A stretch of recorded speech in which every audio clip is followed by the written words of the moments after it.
പുറത്തേക്ക് വരണം നിന്നോട് പറഞ്ഞിട്ടില്ലായിരുന്നോ? ഇപ്പൊ എവിടെ പോയിട്ട് പരിപാടി? അത് ഞാനേ നമ്മുടെ പഞ്ചായത്ത് കുളത്തിലൊന്ന് കുളിക്കാൻ പോയതാ. എന്റെ ദൈവമേ, പഞ്ചായത്ത് കുളത്തിൽ കുളിക്കാനോ? നീയോ വീടിന് പുറത്തിറങ്ങണെന്ന് പറഞ്ഞ നീ പഞ്ചായത്ത് കുളത്തിൽ എന്തായിട്ട് കുളിക്കാൻ ഓ പോയത്? എന്റെ ചേട്ടാ, അപ്പോഴല്ലേ നിങ്ങളുടെ അമ്മ വന്ന് പറഞ്ഞത് ഇവിടെ പൈപ്പിൽ വെള്ളമില്ലെന്ന്. എന്നാ അടിക്കാൻ പാടില്ലായിരുന്നോ?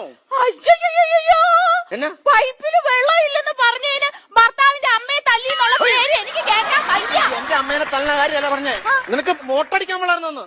ദേ ഒരു കാര്യം ഞാൻ പറയട്ടെ, ഇനിയിപ്പൊ മോട്ടർ അടിച്ചില്ലെങ്കിലും വെള്ളം ഇല്ലെങ്കിലും ഒന്നും ഒരു കുഴപ്പമില്ല. ഈ പഞ്ചായത്ത് കുളത്തിൽ പോയി കുളിക്കുന്നുണ്ടല്ലോ, ഭയങ്കര നൊസ്റ്റാൾജിയായിട്ടാ. നിനക്ക് എനിക്കറിയാം, നിനക്ക് നൊക്ലാറ്റിയൊക്കെ ഉള്ള ആളാന്നുള്ളവരും. ഒരു കാര്യം ഞാൻ പറഞ്ഞേക്കാം, ഇനി നീ പഞ്ചായത്ത് കുളത്തിൽ കുളിക്കാൻ പോയാ ഞാൻ ഊളിയിട്ട് വന്നതിനെ കാറ്റുകുത്തിയാൻ കുത്തുന്നു.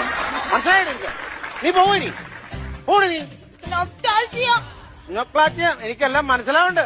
എന്ത്? എനിക്ക് സൗന്ദര്യമില്ല, നിനക്ക് നൊക്ലാറ്റിയ. ഒപ്പം നീ കേട്ടോ.